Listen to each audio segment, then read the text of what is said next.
Welcome back to Advus After Hours, a podcast focused on the intersection of innovation, finance, and community. Today, we have the pleasure of sitting down with Dr. Michael Middleton of Middleton Pediatrics, located in the heart of Orlando. Let's join the conversation now.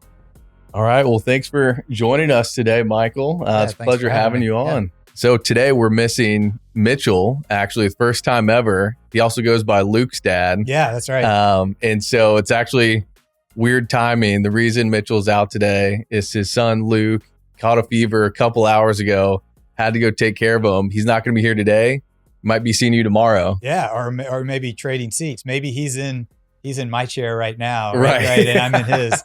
Yeah. Right. Exactly. So missing him, but appreciate you coming in. Yeah. Well, I may see him in a different location. Not too long. Yeah. But I wish he could have been here too. And I really do appreciate what you're doing, what you and Mitchell are doing. I love the idea of storytelling about our community, and because you are sort of engendering an affection for something that deserves affection. We got together a few weeks back through a mutual connection, Doug McMahon, mutual friend and mentor of mine, and really appreciate him getting together. I actually texted him today and got some surprise questions for you. Oh, great. Okay. Straight from Doug. That's great. But really appreciate you jumping on. And really normally where we start off is kind of your story of coming up and where you're from, and it helps people get a background for who you are. So if you want to talk about, grew up in Macon, Georgia, is that right? Yeah, originally from Macon, and spent my whole childhood there. Went to undergraduate in Birmingham, Alabama at Samford University. Met my wife, Adair, who was from here. Okay. And the journey from that point forward was eventually getting us back to Orlando, where she's from. And so did medical school in Georgia, did my pediatric training at Gainesville, the University of Florida, and then came back in 2002. Kind of growing up too, before we get into that a little bit, is there anything kind of knowing now, seeing where you are in your career, that points to medicine and the career you've had and the entrepreneurial side as well? Yeah. So my mom had worked in doctor's offices when I was growing up as sort of office manager. And so I was exposed to it that way. If you do well just in grades, in high school, there's someone who's going to come along and say, hey, you should go into medicine. And so I did, right? I just kind of declared that. And then was there a specific person? Sorry that. Yeah, that there were a couple people like in our church who were physicians, a couple anesthesiologists who had reached out, and they actually ended up becoming key parts a couple years later. So started freshman year of college, pre-med, pretty quickly sitting in like biology classes and stuff. It's like, I don't know that I want to do this. I don't like botany or whatever, just sitting there staring at a textbook. And so really started going through those questions that probably every college kid goes through to some degree. Am I doing this because I want to, or because someone told me to? And then these anesthesiologists worked out for me to get a job in the summer, early in college, working in an operating room as a scrub tech, basically passing instruments. You're at the table. I don't even know that a college kid could do that anymore. I fell in love. It was the most fun I'd ever had. I mean, just like everybody back then, I'd had plenty of high school jobs and stuff, and they were jobs, right? Yeah. I could not wait to get there in the morning. I just was sort of intoxicated with the OR and medicine. So these people had sort of invested in me, poured into me, and so then went back to school, sort of re-upped on the pre-med and with a much more focused approach. I only know enough to be dangerous about the field of medicine at all. Yeah. My wife's a PA with a neurosurgeon, and I hear all the stories and I know her path, but picking a specialty and a track, how was that for you? What was that process like? Yeah. So it's a little bit like what you were alluding to about career. I mean, it's a little bit of it finding you, and part of the way it finds you is by a lot of things that you say, nope. And then you do the rotation during that third year. In theory, your third year of medical school is exposing you to all the areas of medicine. Right. It's a little bit of going through that 4 to 6, whatever week rotation it is, and trying to imagine yourself in it. Right. And so what was it that helped you kind of land? Yeah. Doing rotations at the VA. And so it was the population that's not what I want to do. I'm glad there are people that do that, but I've found myself really enjoying young patients. Pediatric medicine is a lot of acute illness, so the problems are a little more focused, maybe, as opposed to chronic illness that are multiple chronic illnesses with a lot of interplay and things. I just didn't find that partly as interesting. Also, it was frustrating for me to get my mind around a little bit, honestly. Almost this without a whole lot of rational thought. You just find yourself for me, it was on the pediatric rotation, like, wait, I'm having fun. Right. This is great. I'm enjoying this. I enjoy walking in those rooms and then probably started to feel like, I think everybody, obviously, just the dignity of everyone deserves great healthcare, but kids especially. And even with a lot of the illnesses we get as adults are a little bit self-inflicted, right? Lifestyle. I can imagine. Yeah. And kids, it's just not the case. And so you felt a little bit of a calling there. Most people would agree and with that calling and kind of see that track as well. And as you're going through, I'm kind of curious with, you're going through all this school and residency and building this career. Was there part of you kind of having like these thoughts about entrepreneurship or the business world at all, and kind of wondering if that would be part of your life, or if you were giving it up, or was that not even a thought at that point? Not even a thought. Yeah. Not at all. In fact, I think probably even 2 years before starting our current practice, if I had been on some podcast and someone had asked me that, I would say, no, not really. Right. It wasn't something that I was longing for. I didn't have it in my plans. And partly didn't see the medical healthcare environment as conducive to it, for one. Right. And I think a lot of people would probably have that view. Yeah, I think that's still the case. And so in some ways, my story of entrepreneurship is almost feel that it has to arise, or at least for me, it had to arise out of sort of a frustration and almost an inspired and hopeful frustration that you see, wait, this can be better and should be better. Right. And so there can be a frustration that's just frustrated.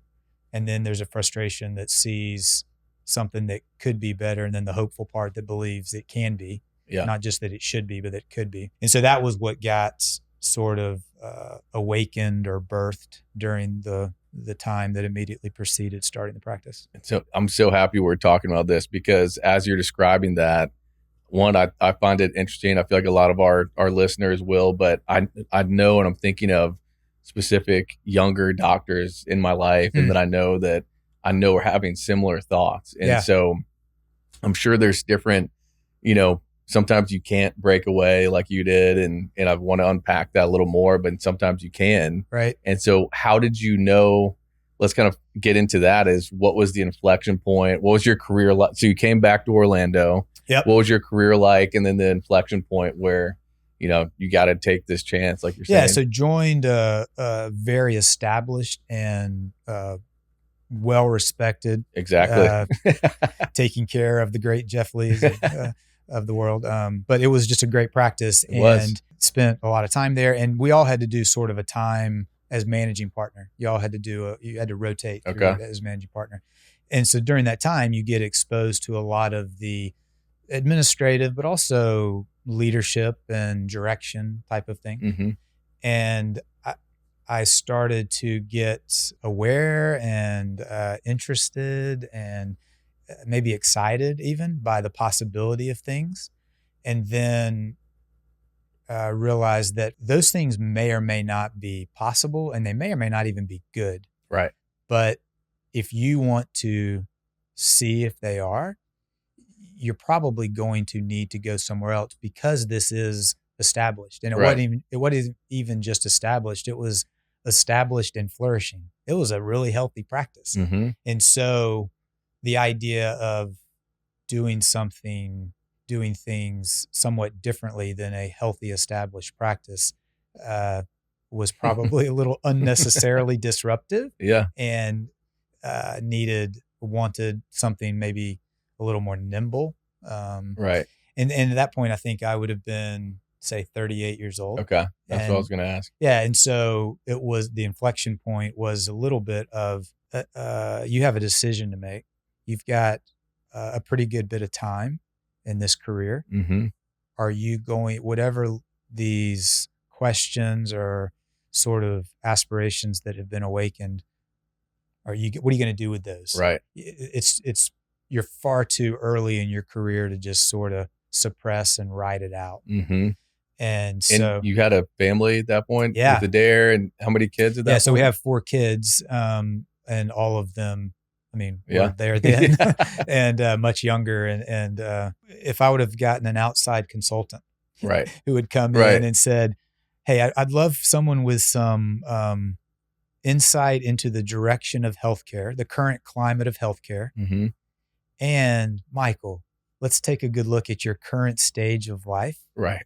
It would have been not a good idea, and really not a good idea, probably. Right. And so it really wasn't this, but I'm going to do it anyway type of thing. It really was a series of steps and sort of exploratory steps. And so, okay. Hey, I think I might be interested in something like this. What would that even entail? Exactly. And so then you start asking, it's that journey of asking a few little questions, and then the light starts shining a little further and a little further. And then what seems so daunting and insurmountable starts to seem doable. Who are some of these people you're consulting along the way to figure out, is this doable? How do I do this? If I do want to do this, right. Now that I'm starting to get closer to taking the jump. Yeah. I mean, it was largely people outside of healthcare, honestly. Right. Doug McMahon being certainly one of the most notable and core central ones, but and it was also people in certain fields. So it was very right. specific questions that if someone would have said, or not would have, this is kind of some of the conversations that happen. Where do you even start? Exactly. Well, you might need to start thinking about a space, a location. Yeah. And I'm thinking, how do you even do that? And right. a friend in commercial real estate, Nick McKinney, said, I can do that. Love I it. can help you there. And it's like, oh, okay. Well, what about things such as incorporating, and how do you even go about establishing? I have no idea how to do that. And a friend named Doug Starcher, an attorney, says, I can do that. That's actually not that hard, right? And it was that happened, I feel like, times 20. And someone like Doug McMahon sitting down and helping with specifics of a business plan and things such as that. Again, Marvin Hardy was great. He had just about the same time had left to start Grace Medical Home. Okay. And so some of the more clinical aspects of starting something, such right. as getting a lab up and running, everything like you need to operate. That's right. Yeah. Operational from a medical practice. He was great. He said, hey, here's the packet I used. And so things such as that. And then funding an operation like that? So, I mean, again, it was all relational. We had, through church, had been friends with Sid Cash. Yeah, and, absolutely. I said, Sid, I'd love to sit down. He said, great. And so let's meet at my office. And so I went over there with my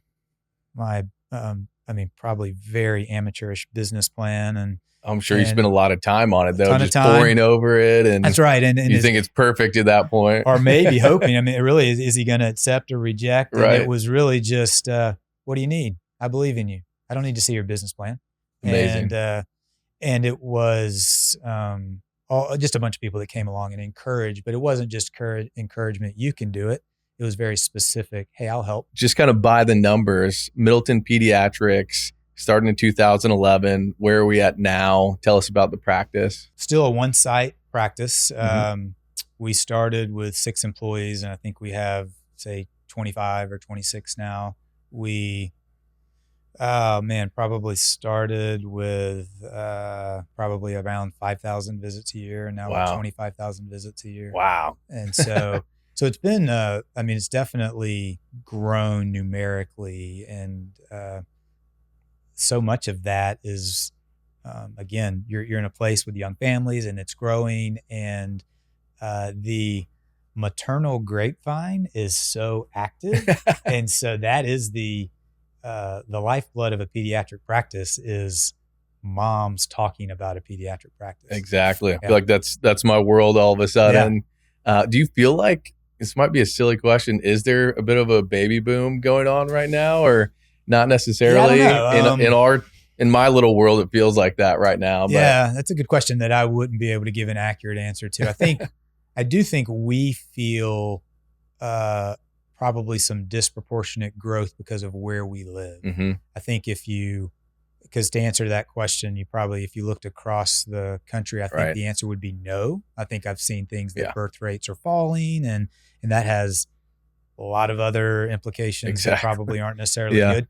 But I think here the answer would be yes. It feels like it. It's a common theme on the podcast, and what we talk about in this Orlando community is the community aspect of everything. And there's people in each corner that you went to for advice. And I think that paints a good picture too of, we're trying to figure out, for people listening and people curious, how do you start something? I think it's, we're unpacking your story with your practice, but really in anything, it's okay. Practically speaking, I need space, real estate. Let's talk to that guy.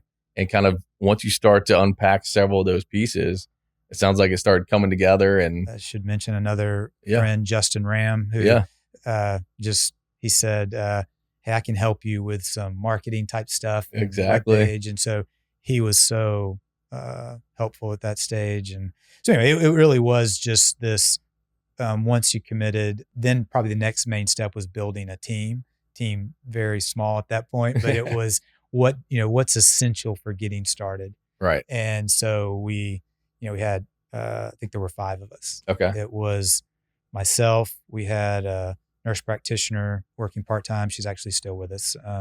We had someone to sort of run the front desk, someone to help with billing, and then an office manager and a nurse. So I guess it was six of us. Yeah. Perfect. Yeah. And, all you needed.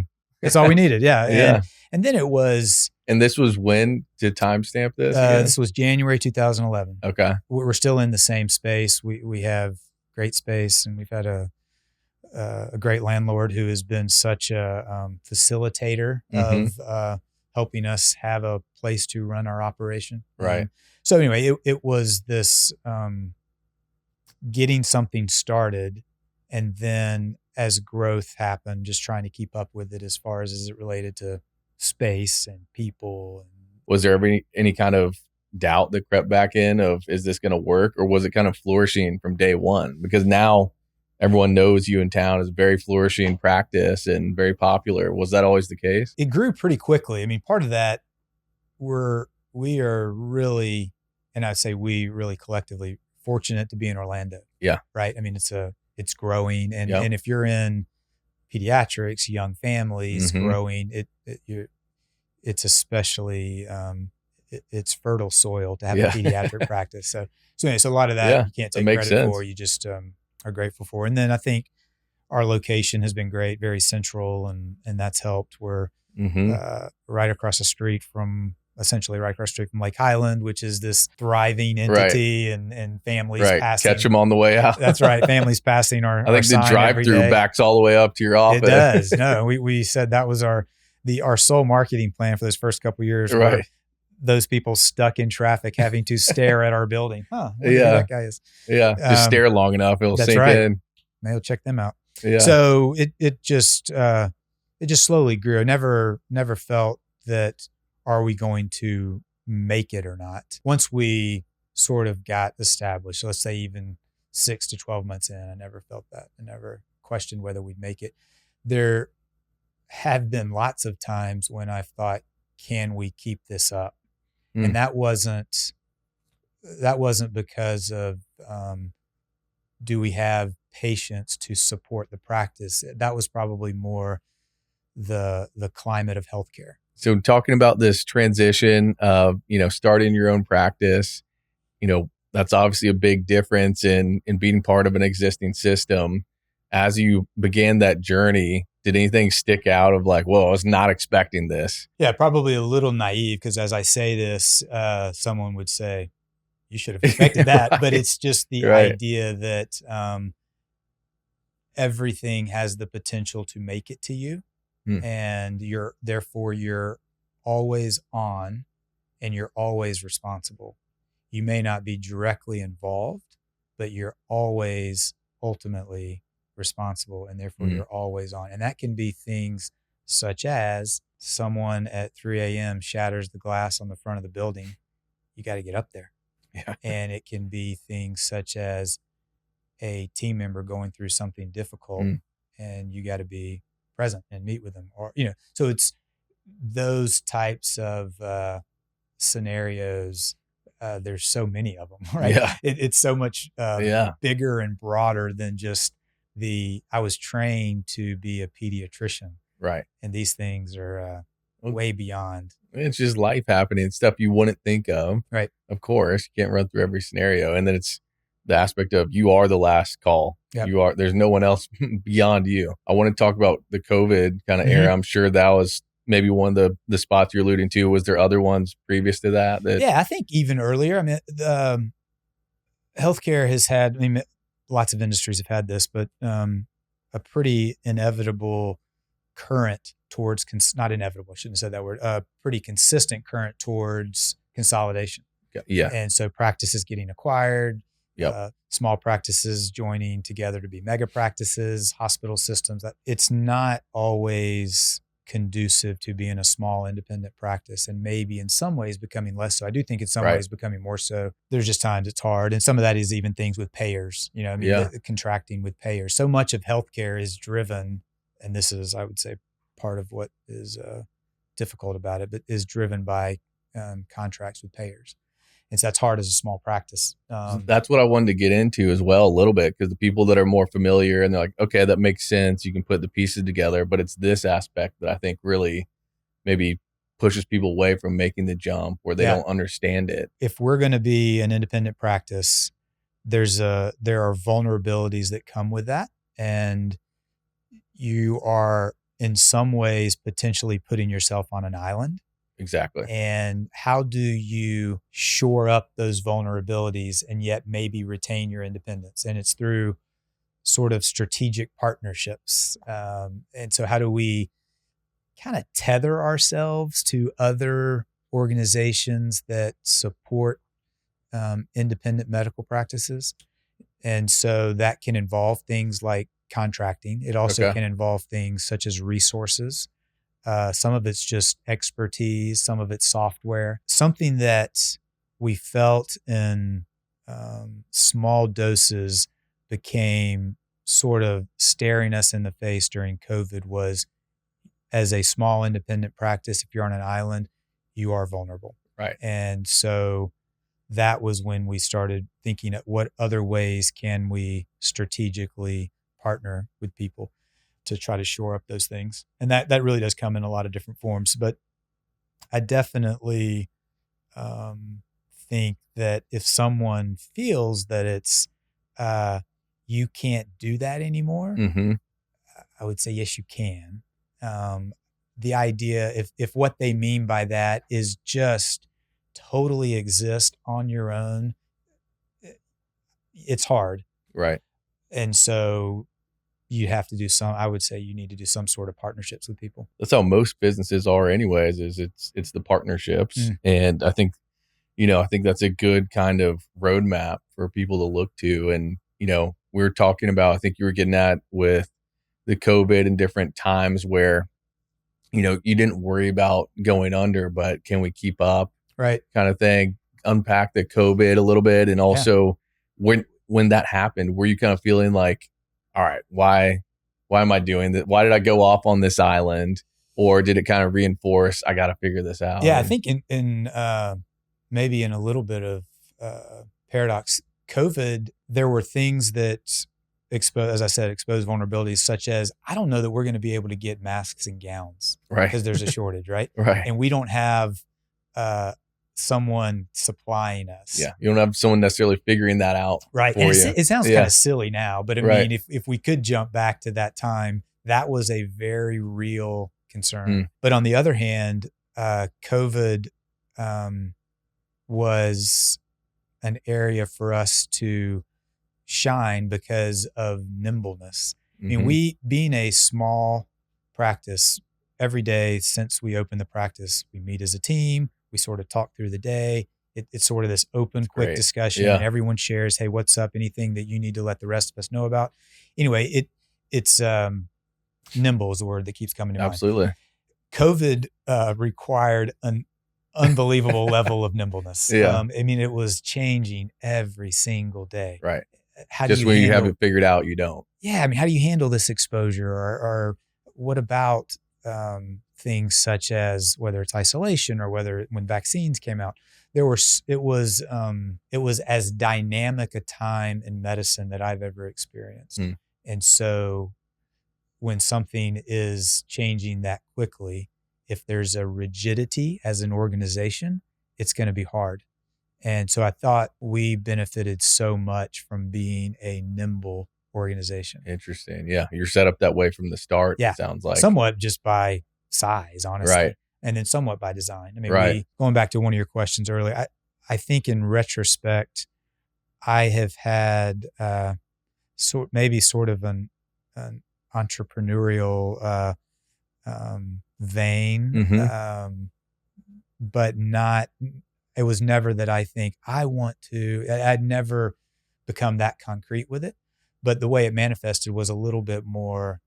Why do we do things that way? Why can't we do it this way? Out of curiosity. Curiosity, probably a little contrarian. Yeah. Probably a little. Maybe even irritatingly contrarian, but just asking I relate questions. to that. Yeah. And so just asking those questions, and I think that is probably somewhat of a healthy thing for, especially for an entrepreneur, especially if you're looking at this sort of inspired and hopeful frustration, that someone that looks at situations and says, why can't that be better? Surely we can do it better. Why don't we? Right. And so that's sort of been part of our culture as a practice all along. I think that's motivating to me and hopefully others is when you start feeling that inspired, hopeful frustration and asking questions, keep going until you get all the answers. And if you don't, all the answers might point to, you got to do something about it because no one else is. Right. Whether it's for your own life or some other problem. But I think what you find too is once you start articulating that, other people that have that same inspired, hopeful, the same frustration at least, they start gravitating together because the why of the organization is attractive to them.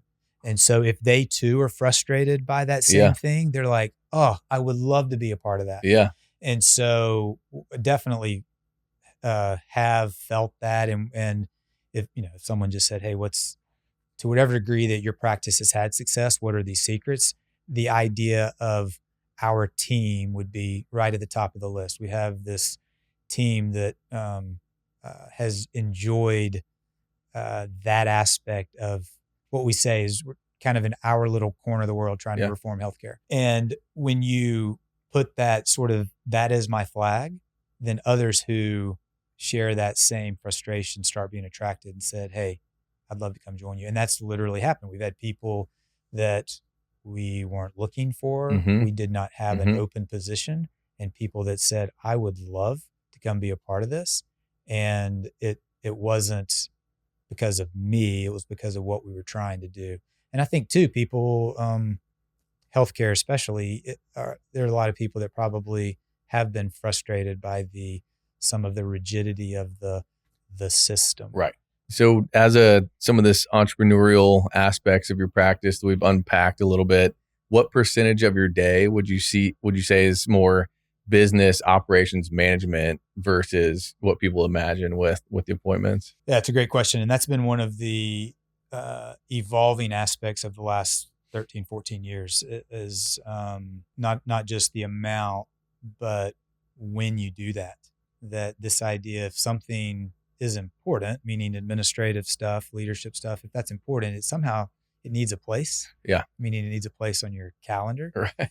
And so right now, I think the answer would be somewhere around 20 to 25% would be non-clinical stuff. We have a great team. So it's not day-to-day operational stuff. It's a lot of maybe big picture. I would put more leadership than management because we have great people in place for management.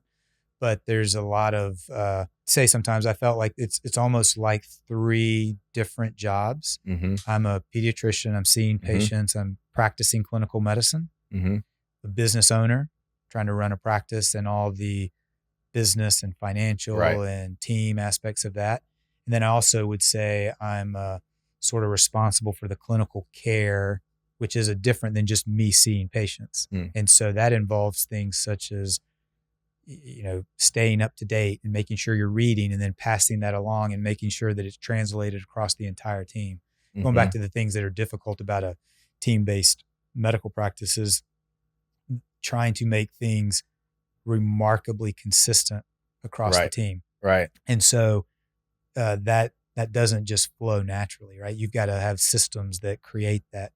And so I feel like that is one of my responsibilities. So there's a lot of us as a clinical team, not talking about how the business is running and not talking about me taking care of these children coming in today, but how do we as a team, are we staying up to date on asthma management? Are we consistent with our asthma management? Are we aware of the standards of care aren't something, those are some things coming outside of us. Yeah. You don't get creative license with how you take care of asthma, right? I mean, there's standards of care and those aren't static. Yeah. And so there's, if you aren't actively, and this is probably true in every field and every industry. That's what I'm thinking. Yeah. But if you aren't actively learning, you're out of date. And so anyway, I feel a responsibility about that as a team. And then having one voice too, it sounds like. That's right. And trying to, everyone can have their nuances and relationship side of it, but you need to be saying the same message. No question. And the way you said it right there is perfect in the sense that we're not trying to mute anything personality. We're just trying to have consistent standards of care that you will have a consistently excellent, pleasant experience every time you come in. And the clinical stuff we say is a little bit of the under the hood stuff. You may not even know the different antibiotic choices that could have come up with this encounter, but we need to make sure we do and choosing the appropriate one, dosing it correct, all that kind of thing consistently. And so there are ways that families may not even know the clinical under the hood stuff that's going into that decision.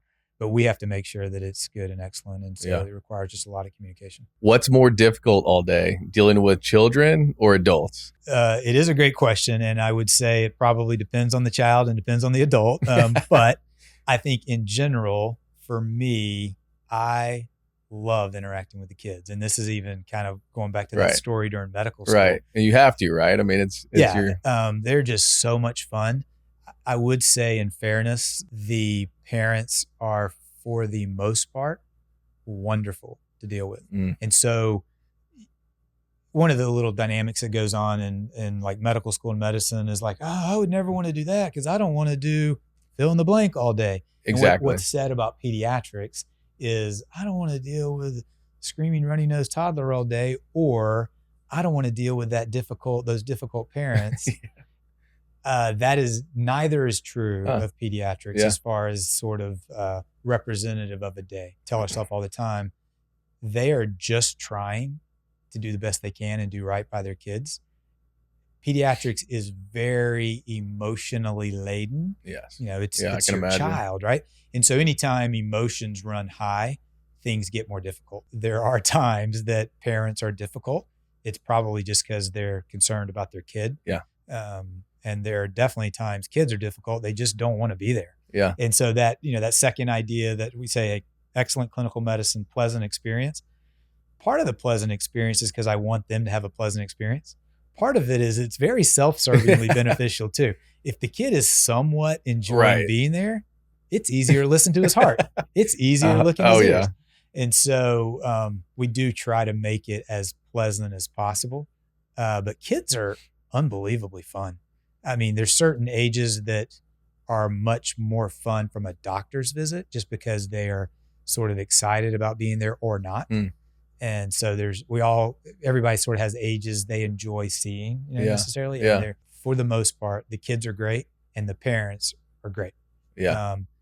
But going back to a question that's similar there, for me, dealing with adult medicine and trying to have illnesses that are lifestyle behaviorally caused and trying to in a 10 to 20 minute visit trying to say something, do something that changes behavior and puts the person on a different path. That would be frustrating to me. Yeah. Whereas if there's some little intervention with a kid, most of the parents, because they're going to try to make that happen. Mm-hmm. And so that's a much more rewarding aspect of pediatrics to me. That makes sense to me. That it's crazy how many similarities there are between our businesses, and it's not about ours, but just all the behavioral aspects and trying to prevent things before they even happen and the problems that show up. But so I guess I'll let you off the hook with no answer definitively between kids or adults. But I would say we got to go with the kids. Yeah, that's right. I would get definitely. Mitchell and I steal from Simon Sinek. Our favorite question is, what's your why? And you just talked about that as your business. So I'm curious to define a little more what you think your why is with your practice and also just personally. The why of Middleton Pediatrics in a large sense would be to help children be as physically, mentally, socially, and spiritually as healthy as they can be so they can enjoy the life they want to enjoy, type of thing. Yeah. Kind of this picture of flourishing, that their health would be flourishing to provide the life for the life they want to live. As far as a practice, it was a little bit of this question. So a lot of the practice also had sort of origins in faith, Christian faith, and this question of, can a pediatric practice be a sort of a portal through which the kingdom comes to a community? Right. And so how would we do that? Well, it would be trying to be a blessing to the families who let us serve their kids, trying to be a blessing to the employees who join our team, and trying to be a blessing to the community in which we work and live. And then how do you do that? It's this idea of excellent clinical medicine and a pleasant experience in a context that's building relationships. A little bit of a long answer, but everything we do as far as our why is this idea of how do we be a blessing to those three segments? Yeah. And we do that try to do that through excellent clinical medicine, pleasant encounter, pleasant experience, and in the context of an ongoing relationship. I think that's beautiful all around. And especially, I think it's actually applicable to any business as well, especially with being excellent. That's number one. And then the pleasant experience and encounter, I think, is crucial too. And the client service aspect and relationally. And then I love how you really were kind of boldly infused your faith with your business. Because a lot of people are interested in that as well, or maybe afraid to. And what was kind of your thought process on that? People use the word calling and sort of this vocation, right? This almost like voice, vocal, this where you felt like I need to do this because I'm being told to do this sort of. And I felt that about going into pediatrics and then starting practice. And so anyway, I think everything that has happened has been largely in response, as opposed to not strategic and scheming, but more response and listen and take steps as it relates to our practice being other centric as opposed to us centric. So a patient centered experience as opposed to a doctor centered experience. Right. I think every organization probably has a tendency over time to turn in on themselves. And so, if Starbucks started out to provide a third space and this idea of to deliver I don't even know what that was, but an excellent cup of coffee, provide a third space for the community and all that kind of stuff. And then you start getting shareholders and employee unions, all these type of things. And every organization, as you grow, there's a little bit of a tendency to turn in on yourself. And then probably in doing so, you end up losing that which got you going in the first place. Exactly. Why? That's something you watch out for, essentially? You're kind of measured in? I think more than watch out for. I think kind of resist and see in myself and just kind of this natural trend. And so sort of a constant resisting, and sometimes that's conversations with myself, sometimes it's conversations with team members, that as much as we want this to be a wonderful place to work, that is not our core mission. Our core mission is the child that's walking through the door in a few minutes, type of thing. And so some of it's just reminding ourselves of that. And I think it's probably, that's a sign of a good business. And in your case, Middleton Pediatrics doing the right thing for the children as well. But if you're saying no to opportunities a lot of times that sound great on paper or big numbers, but it's going to change, what you're able to put out for your kids and also yourself as a business, what you wanted in the first place. I think it's admirable that you're able to do that and take a step back when I feel like a lot of people could get stuck in the trap of, this is a great opportunity, I got to explore it, or I got to push farther, and what's the why? Yeah, I think that's the key. I don't know. I feel like we're at a little bit of an advantage because, again, it's a kid, it's a child, right? That would be, it might be harder if it was sort of a widget or something that you were doing. And how do I see profit as fuel for the engine as opposed to the destination and the point type of thing? Again, I think pediatrics is a little bit easier to keep your eyes on the ball there. Right. I would hope. I think this is a perfect chance for me to bring up, I want to get it right too with the question from earlier. Yeah.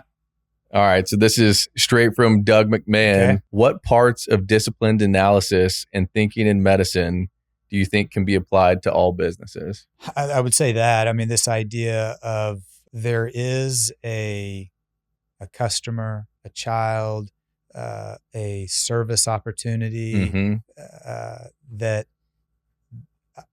medicine should be almost the most overt representation of that. Yeah. And sadly, often it isn't always. Yeah. So I think that's an aspect that should be a little bit of a transcendent principle. I think so make the distinction medicine from healthcare. Clinical medicine, I would say, is great at constant evolution. Okay. And you do that by asking questions. When we're teaching students and PAs and other doctors, we talk about you need to have this sort of almost a restless skepticism that says, is that really true? Prove it to me. Where's the data? And it does get a little annoying to people. I mean, because you're constantly saying, I'm not sure I believe that. Prove it to me. Right. But that is a little bit of how medicine advances. Right. That things that everyone just accepts as truth. Someone comes along and says, really? I'm not sure that is true. And so I think every business would benefit from that. And that is a little bit of kind of an entrepreneurial spirit that is questioning, could this be better? Is that really, maybe that was good then. I'm not sure that's good moving forward. Right.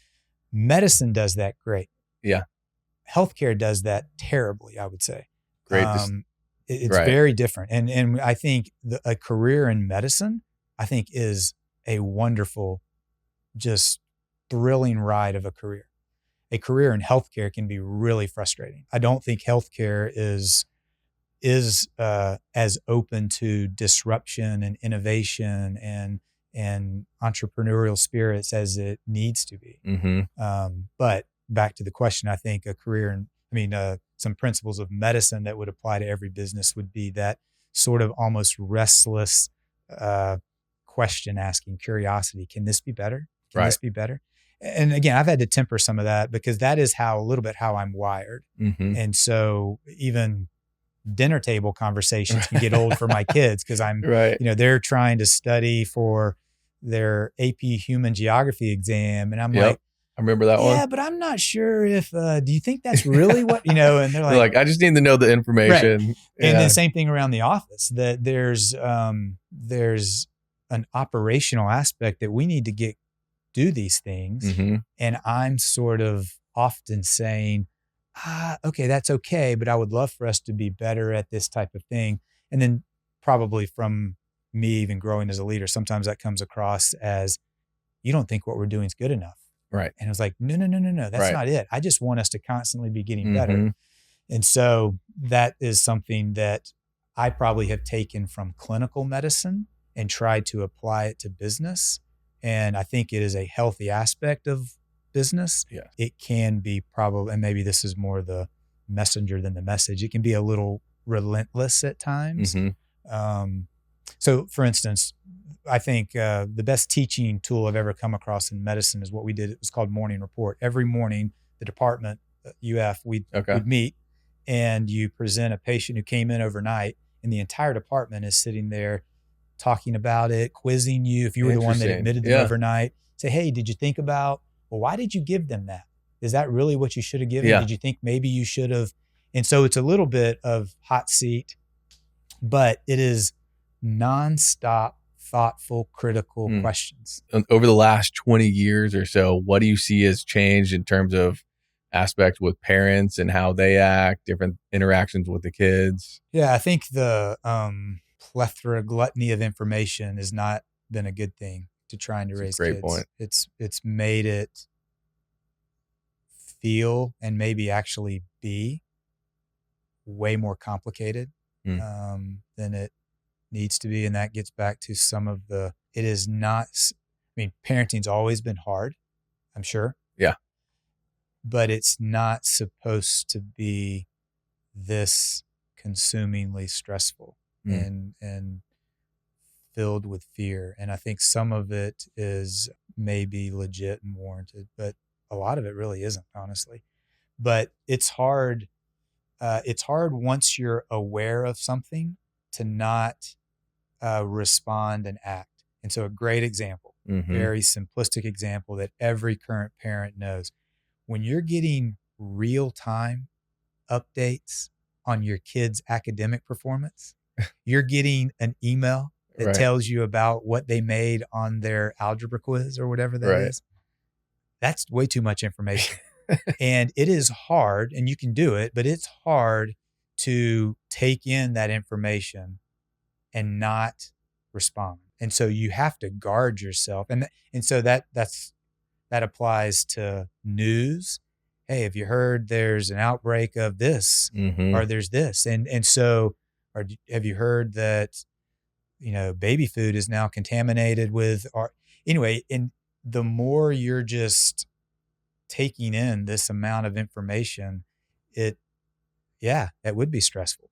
Yeah. And so I think that's changed. So the explosion of information, and I would have to say the explosion with that has come the explosion of misinformation. Yes.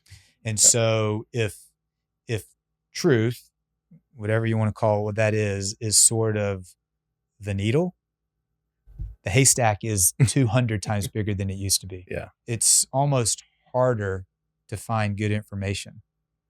It's not because it's not out there. It's just surrounded by so much bad information. So much noise. Yeah. And that's right. Signal and the noise. And so it's so much harder to find the signal amidst the noise because the noise has gotten so loud. So anyway, I think that's something that's definitely changed. I think,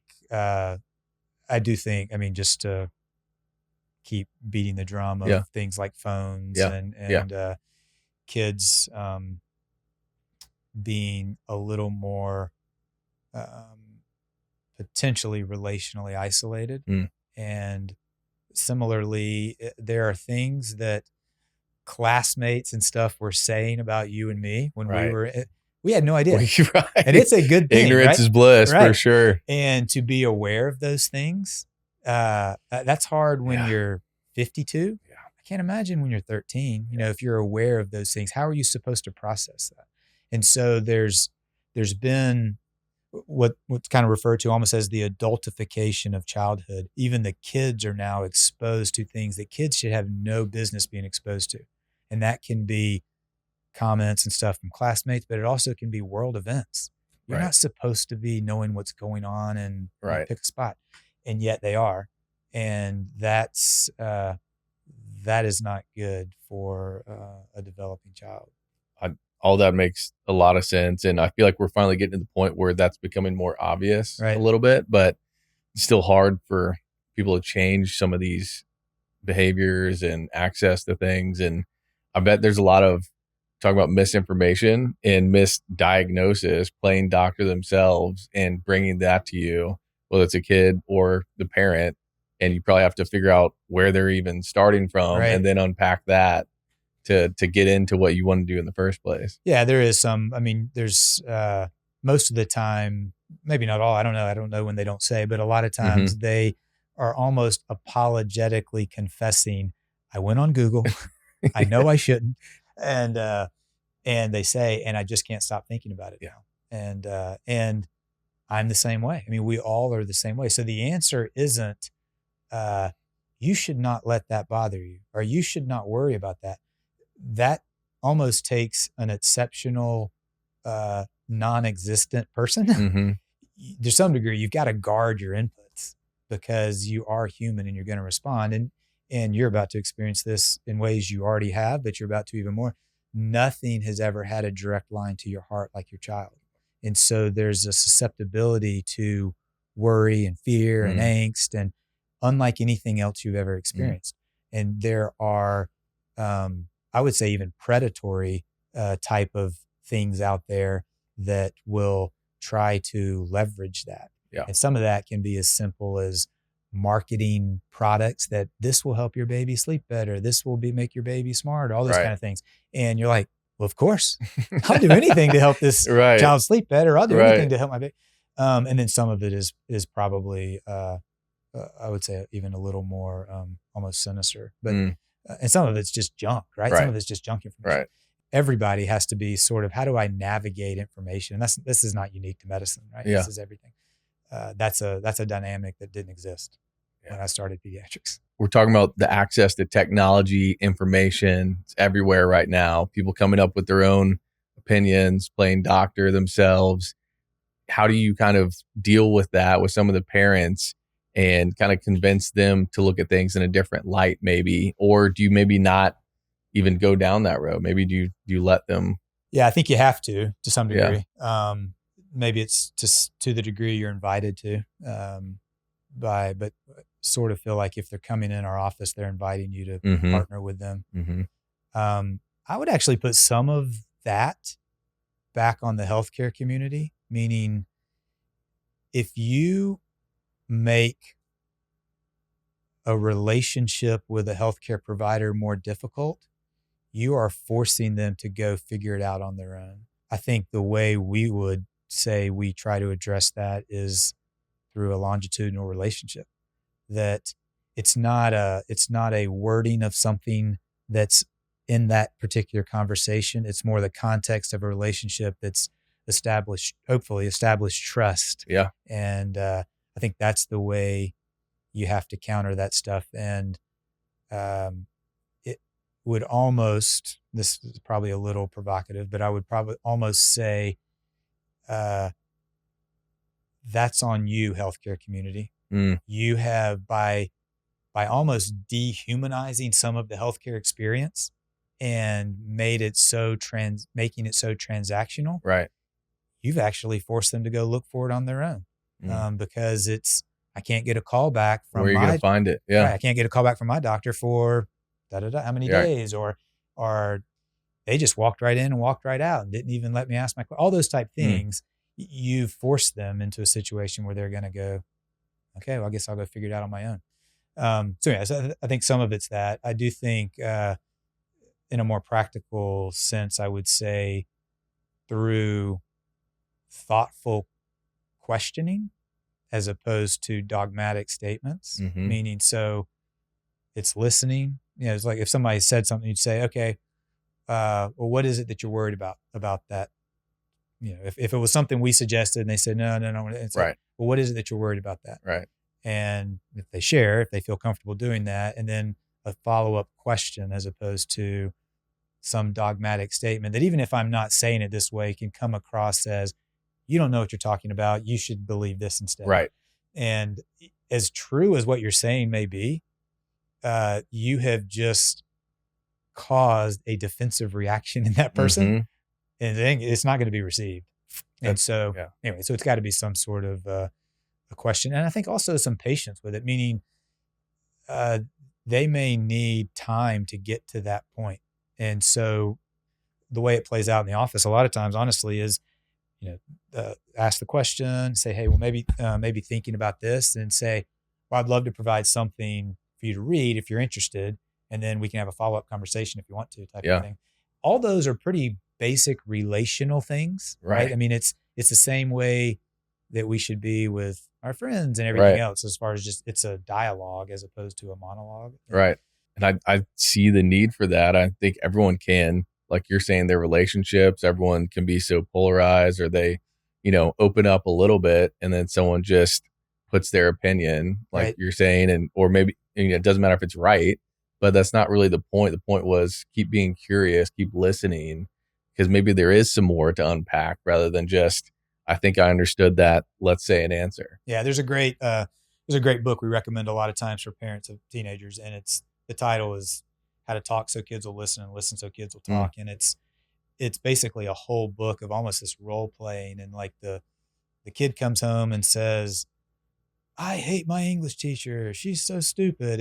And the natural response as a parent is like, hey, you can't say that about your English teacher. You know that they went to school, Right. And you're supposed to say, huh, wow, what did she do? Right. And then they say, she did it. And like, I bet that was frustrating. You want to say, you have to resist the temptation. Right. I think that's probably a pretty good principle of dialogue in general. Absolutely. Have some curiosity, keep the conversation going. Yeah.